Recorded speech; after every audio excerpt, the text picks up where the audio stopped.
Ladies and gentlemen, let's quickly march forward to our next panel discussion.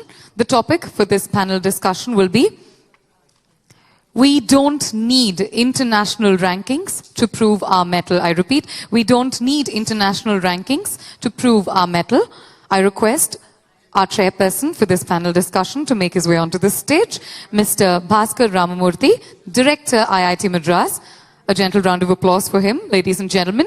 We also have our panelists right here with us, Mr. Abhishek Mishra, Uttar Pradesh Minister for Science and Technology, Mr. Jose Aikara, Chairman, Council for Indian School Certificate Examinations, Mr. V. Vijay Kumar, UNHCR Chair on Refugee Law, National Law School of India University, and Mr. Dilip Cherian, Co-founder, Perfect Relations.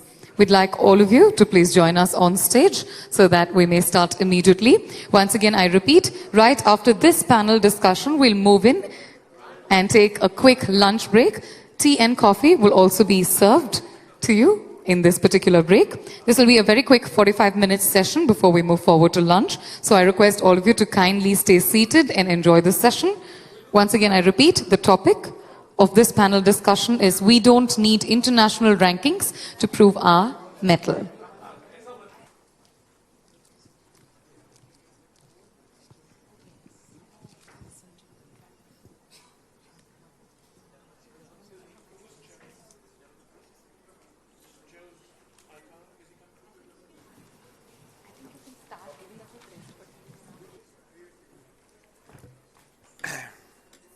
Good afternoon to all of you, and I'd like to thank the organizers of this conclave for inviting me. And on behalf of my other panelists, I'd like to thank the organizers for inviting them.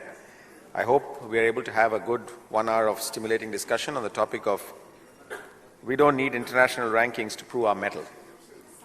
It's not okay? The proposition is that we do not need international rankings to prove our mettle. So of course it's a loaded proposition. We can probably allow ourselves a little leeway. I think we can in general discuss what role rankings play, where we should, where they do give us some information about ourselves and others, and where we should be watchful in terms of depending too much on them. So what I will do is to probably speak for a very few, give a few key points, and then ask the panelists to speak. We'll try to restrict ourselves to about, there are only 3 panelists, so maybe 10 minutes each, right? So that we'll have more time for discussions. I think this topic is very amenable for a lot of arguments, so we'll throw it open for discussion. So, I'm heading one of the IITs, and rankings are very much, something that's part of our annual ritual, if you can say. We are being ranked, we are being asked about our rankings and so on. So let me tell, and we've also recently, the IIT Council has constituted a group to study this whole issue. We've learned a few things. We have not yet completed our efforts, but let me share with you some of the things that we all know, because some of these things we didn't know for a long time, but now we're sort of consolidating our understanding of the rankings. So rankings are, of course, now very, very prolific. They are done by many ranking agencies, and like in any other ranking, you have JEE, for example, the ultimate ranking system in the world. It has its uses, it has its misuses also if you interpret them for more than what they are meant to tell you about. One of the things that we must keep in mind is that most ranking systems rank universities globally or in a region, and universities in a large part of the world are what I would like to describe as comprehensive research universities, meaning they usually have the liberal arts, they have the sciences, they have very often nowadays engineering, substantial school. They often have business school. Many of them have law also, and a reasonable number of them have medicine. In India, we we have almost no comprehensive universities except some now in the private sector maybe. Most, the public sector institutions in the country have been verticalized. So you have the IITs focusing on engineering. We do have sciences, but then you can see the thinking of the government in that they have set up these new 8 institutions for science education and research. So the thinking is very clear that they shall focus on the sciences. And then you have the medical colleges, the medical universities. You have now the law universities. We have a faculty member from a law university here. So there is the clear policy decision is to create excellence, but in verticals. We do not have comprehensive universities. So when for example, the IITs get rated, we do have a humanities department. We do have a business school. And when we get rated, all of these get rated together. And we get rated as a university. We also get rated in the individual, in some ranking systems, they also rank the individual disciplines broadly, like engineering and technology and so on. So one has to look at the ranking as a university, one has to look at the ranking in the focus area of the institution. In the case of the IITs, it's engineering and technology. In the case of law school, it would be law and so on. And we have to decide which ranking to give what importance to in this. So that is one thing. For example, I'll just share with you, if you take any of the older IITs, most of them rank in the 40s to 60s in engineering and technology in one of the major ranking systems in the world. But as universities, they all rank 200 and below. Okay, so one has to decide what to make of this. The second point is, and how does it, you might say, how does it matter, if whatever you have is excellent, then it should show up. Well, in some of these ranking systems, they do look at what they call academic reputation, employer reputation and so on. And naturally, the academic reputation of an institution that's been primarily set up to focus on law or engineering or medicine will be poorer in the disciplines which it also has for other reasons, mainly as service departments or in a smaller way, like the IITs do have humanities, but it's in a much smaller way. So their academic reputation, their employer reputation will definitely be impacted compared to that of the engineering departments. So it will impact. The decision of our country to have these kinds of specialized universities does impact the ranking. The second point is that it is considered, rightly so, that having international faculty, international students is an important aspect of a university. And in most ranking systems, there's a substantial weightage for this. Once again, this is impacted by policy. So most of our institutions are in the public sphere, and we have limitations on the pay packages. And then in terms of the students, again, if it's funded by the public exchequer, we have limitations on the foreign students that we can take, and whether we can give them fee waivers and so on. So once again, here we have to decide what we want to do. But the ranking systems anyway, rightly so, do give some weightage to internationalization. Some of the things they do are relevant in a way. They do look at citations. They look at the quality. That's a way in which they measure the quality of the research. Just like any other exam, including the JEE, citations do make some sense. In a sense, the best researchers are well cited. There's no doubt about it. The toppers in JEE are very good students. There's no doubt about that. But there are also people who game the system and get in who are not probably that good. And that's true in citations also. You can game the citation indices. And there are examples of universities where this kind of targeted gaming is done. So one has to understand that it's something that works, but one has to look at how it's being used. There are other aspects of universities in India. Again, pardon me for giving examples from the IIT system, because that's the one I'm familiar with. The IITs, for example, are very concerned about engineering education in general. You might be aware that together for 7 years they've been working on the National Program on Technology Enhanced Learning. Then the IITs have for a long time been working with the space, the defense and other sectors, and they do a fair amount of proprietary work, and so on and so forth. Now, many of these things are not ranked at all. So even the contribution industry is not really measured. So there are issues about whether the ranking systems take into account all the things that are important. So I think I hope what I'm trying to throw open to the discussion and to all of you is that I think the analogy with an exam like the JEE is pretty good. You know, JEE is an exam that does, if the people who do very well in JEE, if you meet them, the toppers, in a few minutes you'll find that many of them are really good. So there's no question that good people do well in JEE, but it's also true that a lot of that you can, through coaching and other means, even if you're not that good, do well in JEE. And if you're very good, have some innate intelligence, but you're not coached, you probably, because of the sheer competition, you'll probably get a much lower rank than you might otherwise deserve. So all these are true. So in that sense, the ranking system, all these ranking systems have their weaknesses, but one can't say that it does not, that the top universities in the rank that are ranked among the universities that are ranked among the top 10 or 20, you look at their names and you know that the ranking is right. You visit them and you know the ranking is right. So it does work.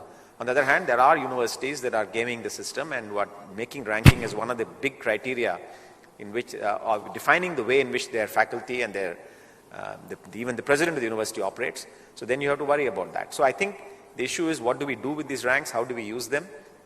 And that is really what I'm looking forward to from the House and from the panelists, to see how should we use these ranking systems to our benefit, and what should we do to improve them, to improve our ranks, if at all, and what else should we do in an effort to rank ourselves, to really understand whether we are measuring up to what we want to be.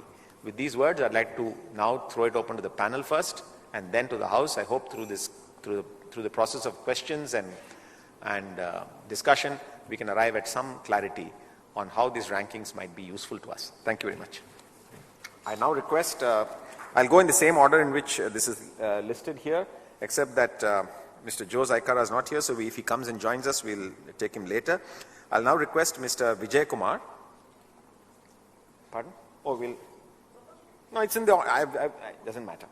Mr. Vijay Kumar, who is the UNHCR Chair on Refugee Law, National Law School of India University, to speak for 10 minutes. I'll just sort of briefly give you an indication if I can, in case you exceed the time. And then in this list, the next person is Mr. Dilip Cherian, and then we will come to Mr. Abhishek Mishra. Okay, thank you. Please. Thank you,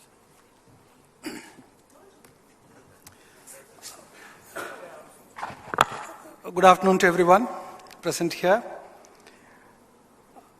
The title of our presentation, as you have been already informed, we don't need international rankings to prove our mettle. I thought I'll try to do that, and then in the conclusion modify a little. And I would like to just present before you some statistics, some propositions. The first and the foremost that I would like to mention is that India is the third largest higher education system in the world. I think one point that we have to keep at the back of our mind when we are talking about the ranks, particularly national or international. The second proposition that we have to keep in our mind is that in this country, by and large, education has been regarded as a public service given by the government to the people, not as a commodity as is perceived by the universities in the West. So basically, fundamentally, we are talking about two different institutions or set of institutions. One that speaks about a public good, a service. The other one, higher education as a commodity. Rankings generally explains to the prospective students. The objective probably is, it explains to the prospective students of the facilities available in the respective institution, the experts available to teach, the excellent academic environment that is present in that institution, and so on. I would like to just mention an institution which we created recently called as the Common Law Admission Test. I think people from Tamil Nadu will be a little surprised to see that can there be a common law admission test, and that too in this country. But let me just inform you that based on a public interest litigation filed in the Supreme Court, the common law admission test was created in 2008.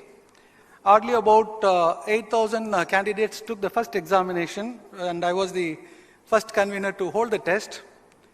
Today, that is last year, CLAT examination in 2013 attracted 32,000 applicants for the 15 national law schools all over the country, where they can offer only about 1,600 seats. You just imagine, for 1,600 seats, you have about 32,000 applicants, prospective applicants coming in. And then we just went through the statistics. We gave the preferences, the 15 law schools, which one would you like to, if selected, where would you like to go? A large number of them, I would rather say 80 to 85% of them, chose the National Law School, Bangalore. The second largest went to the Nalsar Law School, and the rest, I think, fall way behind. Now, whether this ranking system is really good, doing some good to the institution or to the student body, is that what we are going to discuss. The international rankings per se help in two perspectives. To the institutions to find out where they stand. That's the first one. If I look at the ranking and I understand where I stand in terms of the ranking, and once I have understood where I stand, it is also possible for the institution to take corrective measures, efforts for what you call it as progress or advancement in educational scenario. If these two objectives are kept in mind, then possibly the rankings can do something good. But the general tendency in international ranking is that usually, if you look at the 500 ranks globally, there are changes in the top 100. But from 101 to 500, you see there is very little fluctuation. By and large, they remain where they are. But the top 100 institutions, they keep on doing something better to do better in the subsequent year's ranking, and you see fluctuations in the top 100, not even in the top 500. Three leading, let me just speak a few minutes about the three leading world university ranking organizations that provide diverse criteria or indicators for such ranking. And if you look at these indicators, possibly many of them may not be present in the Indian universities, right? And that's the reason why we don't find many of the Indian universities coming into the top 500 in the global ranking. The first institution, the academic ranking of the world universities, called popularly as the Shanghai Ranking Institution, provides 30% of weightage to Nobel Prize winners. 30% of weightage. I think that itself is a very clear indication as to where we will stand or where the institutions in this country will stand. Or to field medals, whatever they have said. 20% to highly cited researches. 20% not simply citation, highly cited researches. Percent on papers in nature and science, and 20% for citations, and only 10% for academic performance or the staff. So I think we have to inverse the whole process. The 10% for the Western universities was what is dominating the Indian scenario. The second institution that ranks the institutions, the Times Higher Education World University Rankings, relies upon 33% on reputation survey. 33% on reputation survey. 30% on citations, 14.5% on research income or the research output, and finally, the last one, the QS World University Rankings, predominantly for the Asian countries, relies upon 40% on academic reputation. 40% on academic reputation based on a survey, 20% on staff-student ratio, 20% on citations, and 20% on international aspects. The reputation survey in the last two institutions that they rely upon to a great extent is based upon a fixed number of experts available world over. They say the number is around 16,600 experienced scholars world over who give their understanding about each and every university. It is interesting to note that the teaching and community engagement are not really taken into consideration, though they are very difficult to be assessed. I think they are not taken into consideration by any of these three ranking institutions. I would like to just give an anecdote, a statement from Professor Ghulam Mohammed Bhai, the former Secretary General of Association of African Universities and Honorary President of International Association of Universities, and also the former Vice Chancellor of the University of Mauritius. This is what he had to say, I quote, "The universities in developing countries have to cope up with huge student enrollment and limited financial and physical resources. They are actually short of academic staff, and a large proportion of their existing staff do not have a PhD. Not surprisingly, the research output and performance in the postgraduate education are poor. In the ranking race, which he calls it as a race, they start with a huge handicap and on an unlevel playing field." I would like to just repeat once again. They start with a huge handicap and on an unlevel playing field. And that is why when you try to compare the institutions here with the Western countries, that they have a very good ranking and things like that, we are likely to fail. And you cannot compare these two things. In this regard, to some extent, the media also plays into the gallery, sometimes for the betterment and sometimes against the institution, sometimes in favor of the institutions. I would not like to get into the media role in this regard. Yes, sir. It is very wrong to say that the universities in India mimic the Western universities in all the aspects. I will not take much time in this regard. I'll get back to you a little later if some clarification is sought. I would like to just sum up by a quote which is very relevant for discussion today, this afternoon. The quote given by the Prime Minister of Jamaica, Portia Simpson Miller, who in her opening remark at the Association of Commonwealth Universities in November 2012, so it is not very late, in November 2012, this is what she had to say. "My attention has been drawn to claims that rankings typically have flaws and biases. Some problems are associated with methodology, others concern performance indicators and measurements that may be irrelevant.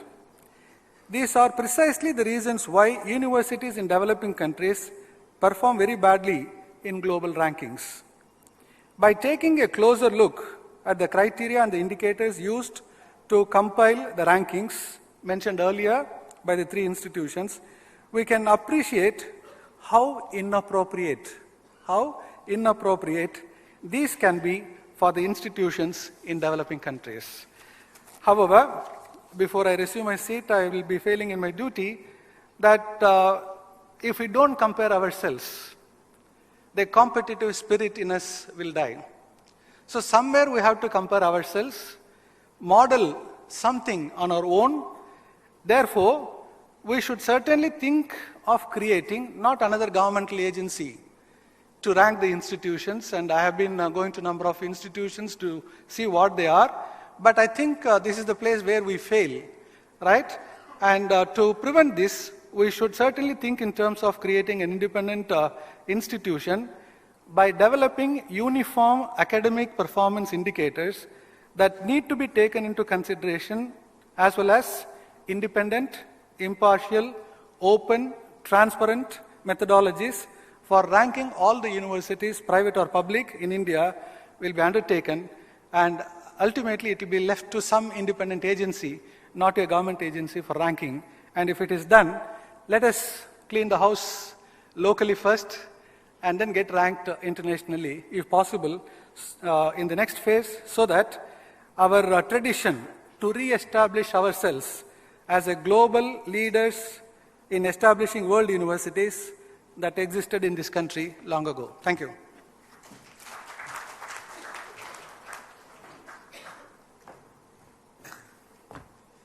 Thank you, Professor Vijay Kumar. We are very happy that Mr. Jose Aikara has been able to join us, but we will go in the order in which we had already decided. I now request Mr. Dilip Cherian to come and speak. And so please request you to stay within the time, maybe even a couple of minutes less. It's a pleasure to be here, and it's a delight that the New Indian Express has put this together. And Mr. Chairman, I reassure you that I will take less than the allotted time, so that we are all on time for lunch. I'm singularly delighted because perhaps more than many of you, I get approached by universities to help them with rankings. I'm in the communications business and I help with perceptions. So the kinds of ranking institutions also approach us sometimes to give their rankings greater visibility.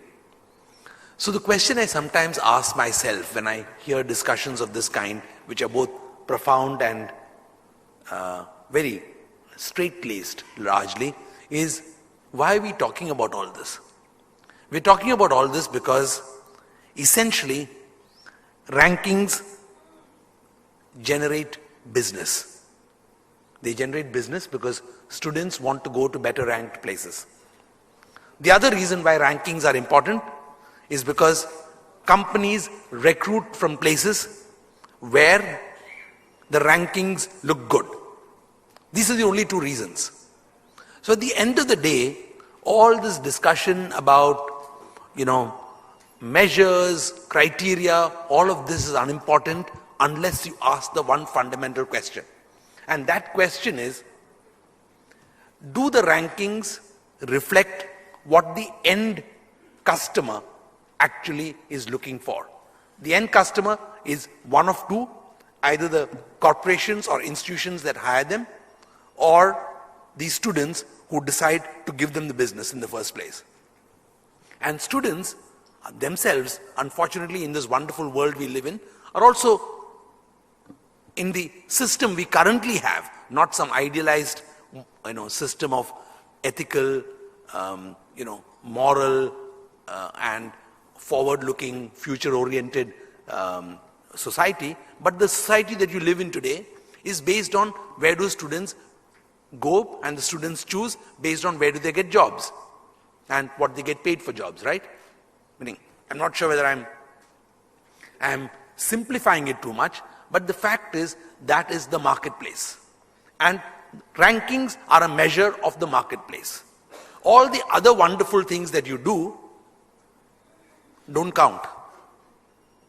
The only reason that American universities, for example, place greater emphasis on research than many other institutions is for the simple reason that research is what companies look to buy from universities. So that too is a marketplace of commodities.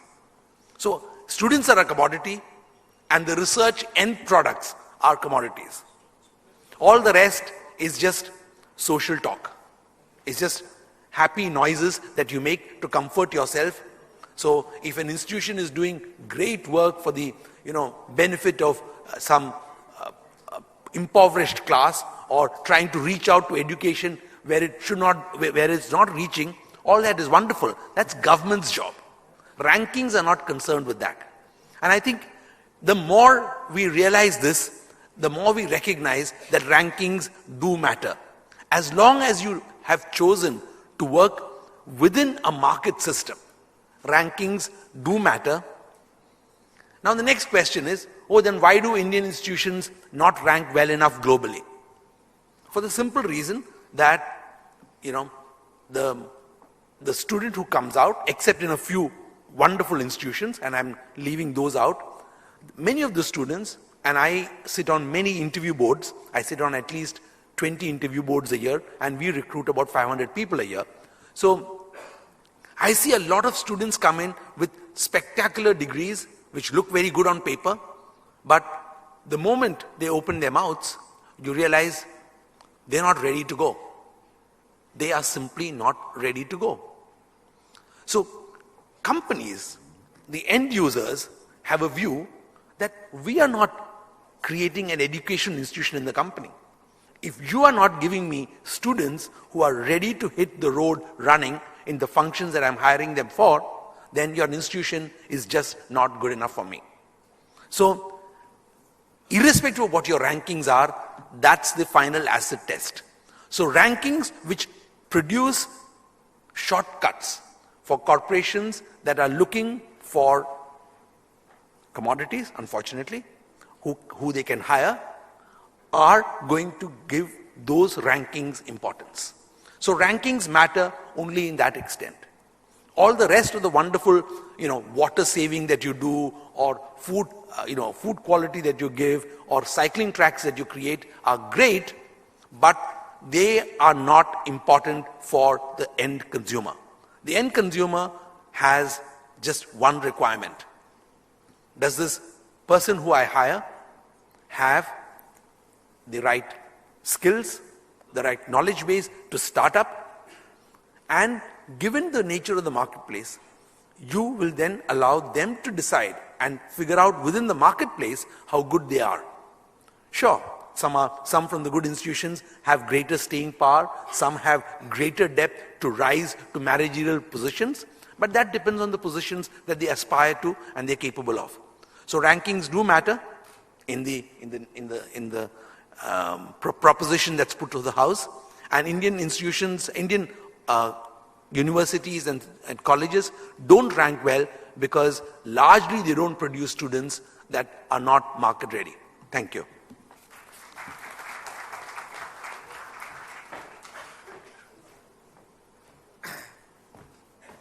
Thank you, Mr. Cherian. Mr. Jose Aikara has requested that he be allowed to speak next because he has a flight to catch, and Mr. Abhishek Mishra has been kind enough to permit him to do that. So I now request Mr. Jose Aikara to speak for about 5 minutes.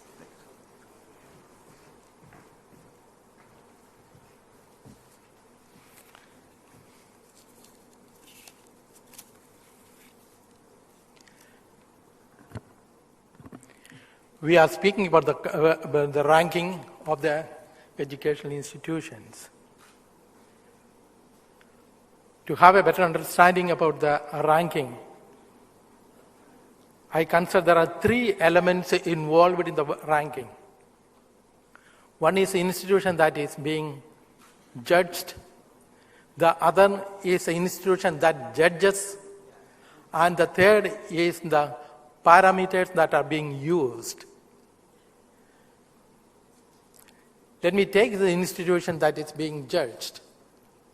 I feel that ranking should be there until unless some ranking, the institution would not improve. Imagine of an institution in a place where there is no other institution, there is very little motive for improvement. And whenever there is a ranking, it is being compared with other institutions, it's a comparison that is being made. There is an influence, a motive that the institution should improve.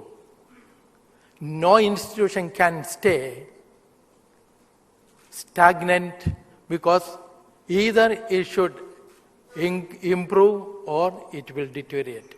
There is no question of an institution, an organization remaining stagnant. So from that point of view, when it is being compared with other institutions, with the ranking, there is a lot of motivation being inculcated into the institution.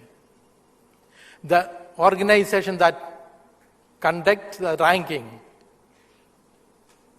well, it has its internal motives, but the main motive that which I see is to help the institution and to show where exactly the institution stands, for which the organization would pick up some points which are the ingredients of the judging. And these points which are being taken are being used, or rather they are the parameters, the yardsticks. And these yardsticks can be taken from anywhere. It can be, in case we see that some of those yardsticks are good in some other country, it can be taken, no matter from where the good things come.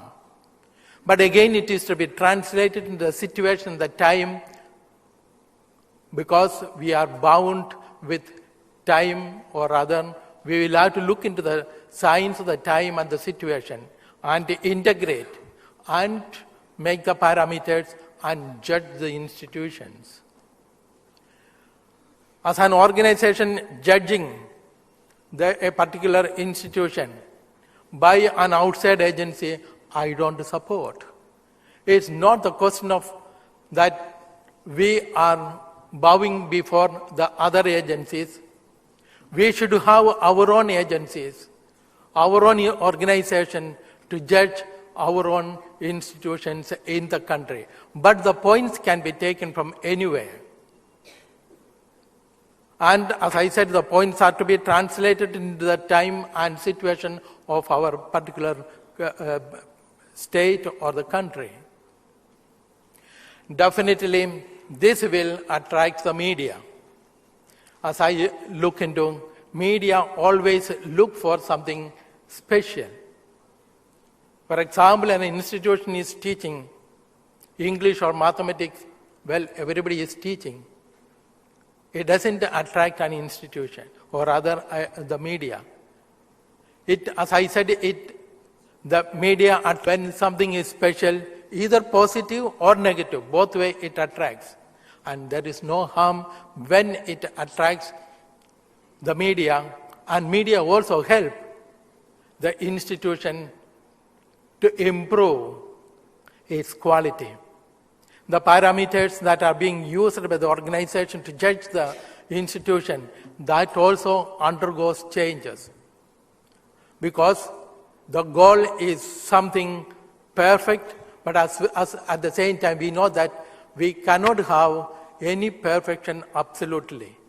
So the perfection, that is the goal that we look into, also undergo changes as per the signs of the time. Or rather, the organization that judges, that uses the parameters, also undergo changes.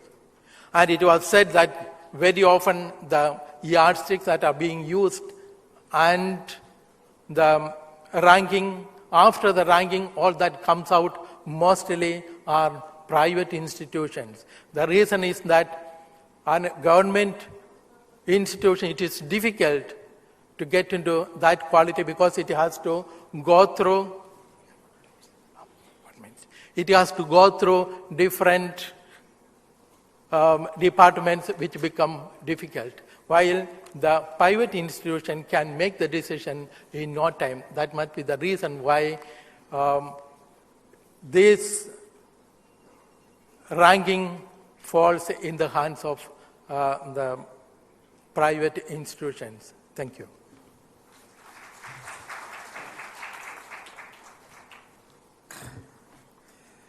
To have the last word from the panel, we have Mr. Abhishek Mishra, former professor of strategy and innovation at IIM Ahmedabad, and currently the Minister for Science and Technology in the Uttar Pradesh government, attached to the Chief Minister's office. Mr. Mishra.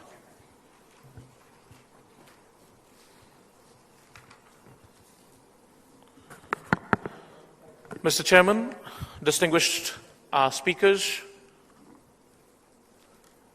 delegates, ladies and gentlemen, I've been with IIM Ahmedabad before and have had a good privilege of teaching and talking a lot in the class, and now moved to politics. So I don't intend to take more than 90 minutes. So please sit straight, say hi to the guy next to you, and I'm going to talk about we don't need international rankings to prove our mettle.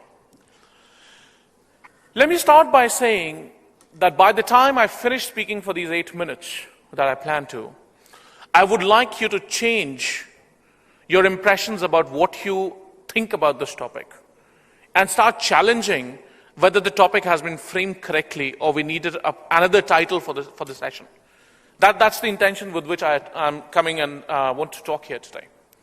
What I want to raise, and this will reverberate a little bit with what Dilip Cherian was talking about, is what is international rankings? You know, let's just think about what is international rankings? What do you rank? So suppose there is the Times ranking, or the Financial Times ranking, or the Association of International University ranking, or FT ranking, or the Economist ranking. We can just keep ranting about the names. The question is, what are they looking for? What are they recording? What are they collecting? How do you rank? What is the system? Brings me to my related next question. What is the criteria for those rankings? And Dilip touched about, a little bit on that. How do you measure? So suppose, somebody is talking about rankings for citations, somebody could look at the patenting activity, somebody could look at the incubator activity, somebody could look at publishing activity, somebody could look at, the value of jobs that you get. You could also look at the difference between, when you came in, what salary level you enjoyed, and when you go out of the institution, what salary level you enjoyed at that time. And you will have phenomenally different rankings for different institutes given by varying on the criteria. And many times, you have explicit rankings. The world's best to do research is, let's say, Cambridge University. The world's best to do technology is, let's say, Caltech or MIT. And the moment you change the criteria, the rankings will change. And sometimes the rankers are explicit, and more often they're implicit. And we have a very beautiful way of managing this. The statisticians would know what we like to call the weighted averages. You change the weights that you would give to a particular average, and you can change your rankings dramatically. So the related next question is, how do you measure? Suppose somebody asks me, Abhishek, are you a good guy? What do you think I'm going to tell him? No, I'm a really bad guy. No. I'm going to tell him, oh, I'm a great guy. Somebody says, are you honest? Oh, absolutely, I'm honest. Are you truthful? Oh, yes, I'm truthful. Did you have a great job before you came to politics? Oh, yes, I had a lovely job before I came to. So what I'm trying to say is that every single institution, every single university, every single organization, and down to every single individual will have a positive self-reporting bias. And that will come into play after we have considered that the person who's ranking you is perfect. He is without a bias. He's coming to me as Abhishek Mishra. He has no biases against me. He's not biased that, okay, this guy is from this, his father was this, his brother is this, he is from this caste, he's from this region, he's from this institution, blah, blah, blah, blah, blah. No biases, perfect. That guy's acting like a computer. We don't have such people anyway. Yeah. And then it's also assuming, another underlying assumption on that hypothesis, on that thesis, is that he has perfect information available and he has made efforts to collect that perfect information. Now, if you're ranking all universities in the world every year, it's surprising for me that anybody would be able to do that sufficiently well. Related questions that come to your mind is of bias of that person. Now, that bias could be of selection. I'm sitting in the United States, so I have a preference for American universities. I will only look at the top 10 of other countries. There could be a search bias. There could be a limitation. How many people do you think Economist puts on the job to do that? Or the Times would put on the job to collect that data? It's actually salary that is going on, that is going down. And it's not getting them much revenue anyway. Because we are assuming that they're trustworthy, we are assuming that they're honest. Then which rankings do you trust? And at what periodicity? So you have universities that are changing their rankings every year. So they're first, sometimes third, sometimes seventh. What business is this going on? What does that mean? So the question that I'm raising is, can we really trust these rankings that are coming out? And believe me, that sounds similar to the title, right? And I told you, I'm going to ask you to challenge the title. The very pertinent question that I would like you to ask yourself is, what do we mean by saying you have proved your mettle? Who has proven his mettle? Can you think about a company that has proven its mettle in India? Any names from the audiences? Anybody? Tatas? Can we say yes? Birlas, Reliance? Institutions that have proved their mettle? Let's say IIM Ahmedabad, Indian IITs, the Indian Institute of Science, TIS, international multinationals that have proved their mettle, Google, Microsoft, Apple, Individuals who have proved their mettle, top scientists, researchers, maybe some great politicians, maybe some great leaders, some NGOs, some great doctors. Do you agree? That's the people that we'll say have proved their mettle. Anybody, we all on the same page on this with me? Yeah? Once you've proved your mettle, do rankings come before or rankings come later? Come on, it's a very simple question. Later. So the very point that we don't need international rankings to prove our mettle, to that extent, to my mind, is rankings will follow if you prove your mettle. That's what I would like to tell you. And this is why, let me come back to the point and say why I think this title is absolutely correct now. And let me tell you that what I started by saying was only half truth, and the other half of the sentence is what I'm going to tell you now. And that is, we need to prove our mettle. And once you've proven your mettle, international rankings or national or domestic rankings are irrelevant.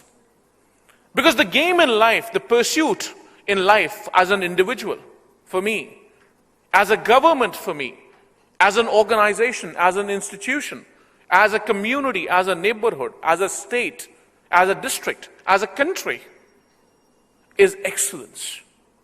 Is to do my given job today. And believe you me, rankings will come. Rankings always come. So the message that I would like to leave with you today is, pursue that excellence. Pursue that dream, pursue that desire, pursue that ambition, pursue that distant dream, pursue that music that only you hear and nobody else hears around you.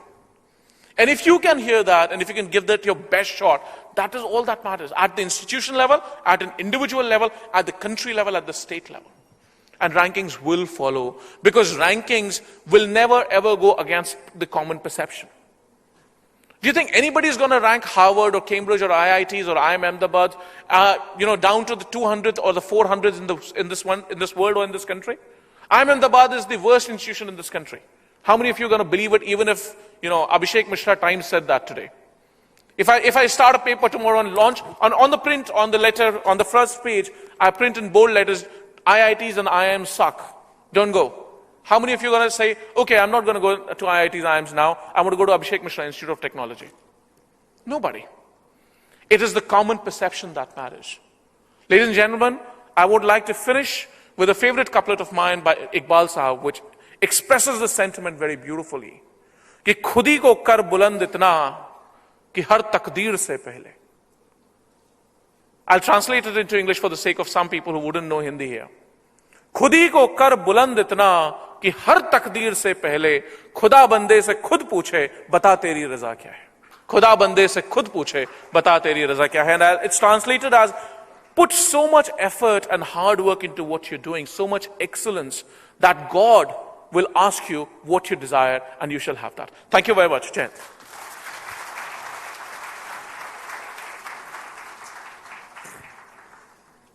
Thank you, Mr. Mishra. Due to a shortage of time, I will not sum up, though I did prepare some notes. I did request the organizers to allow us a few minutes for questions. They wanted me to wind up at 1, even though we started a little late, but we'll take about 5 minutes, and then you can have the other questions to the panelists offline during lunch. So if somebody can put up their hands, I'll sort of pick one or two. He goes quick off the gun there. Okay, first. Please switch on the mic, introduce yourself quickly, please, and it has to be a question, not a comment. We just don't have the time, unfortunately. Okay? Please, if you don't have a question, don't ask. And please tell us who you want, who the question is addressed to. Okay, quickly. No, you're not. You can come here quickly if you want.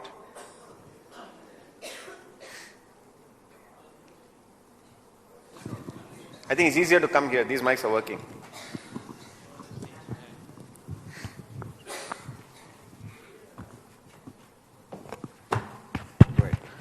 Hello, sir.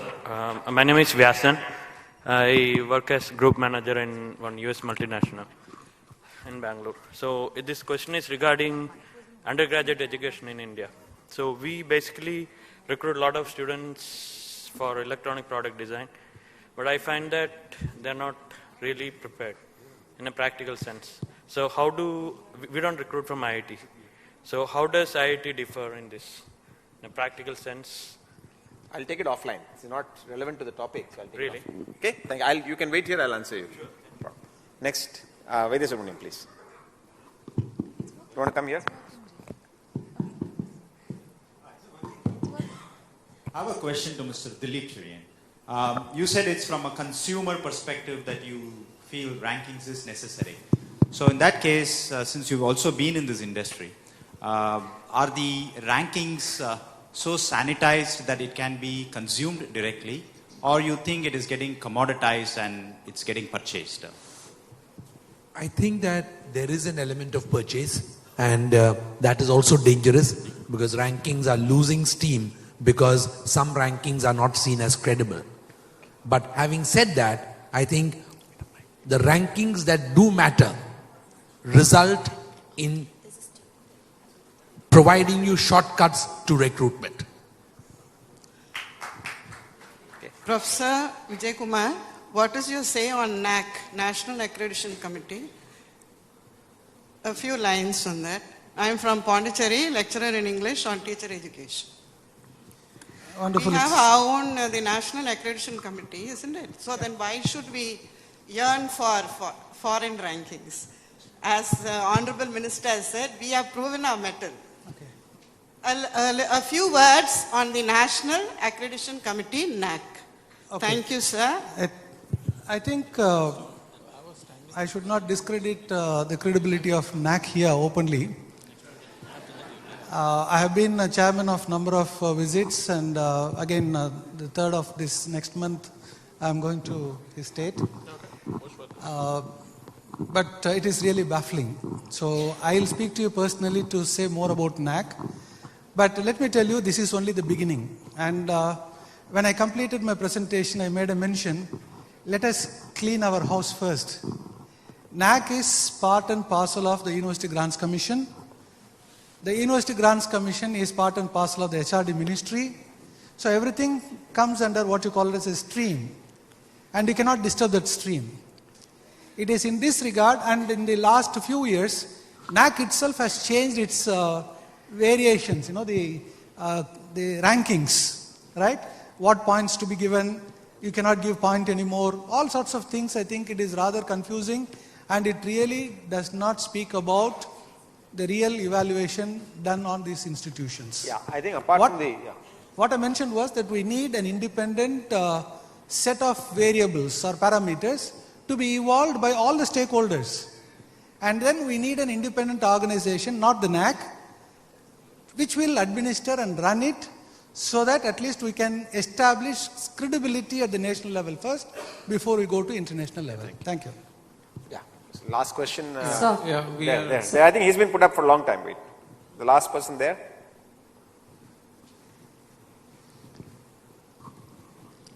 Make sure you pose your question into the mic. Thank you. I'm Arun Subramanian, sir. I'd like to address this question to Mr. Mishra.